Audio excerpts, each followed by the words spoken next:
This question says, solve the inequality 3/4 x minus 5 is less than or equal to 1, and write the solution using inequality notation and graph the solution. So we have this inequality 3/4 x minus 5 is less than or equal to 1. And we're trying to get x by itself. So we have to remember what properties we're allowed to use. Well, the way we work with inequalities is pretty much exactly what you would do with an equation. The only difference is that when you multiply and divide by a negative number, you have to remember to switch the sign of the inequality.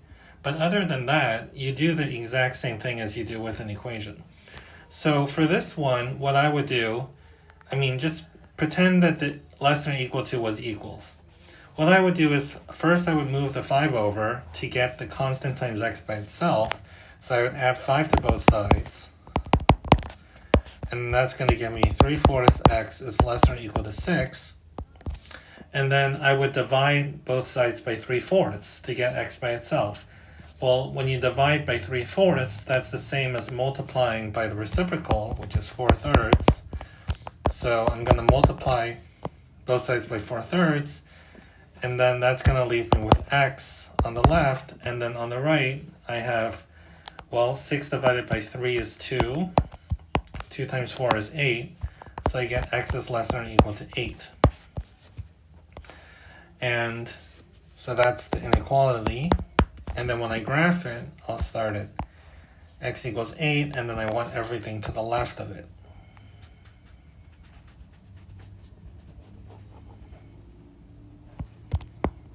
I'm going to draw an arrow to indicate it goes on forever. And we can sort of check, this is an infinite number of values, right? So we can't test all the values that are less than or equal to 8, but we can certainly try, 8. And if you try 8 and plug it in to the original inequality, you'll see that it works, because you get 6 minus 5 is 1, and then if you plug in x equals 0, 0 is less than or equal to 8. Let's see what happens if you plug it in here. Does it make a true statement? Well, 3/4 times 0 is 0, and then 0 minus 5 is less than or equal to 1. That's certainly true. So that gives us some confidence that our answer is correct.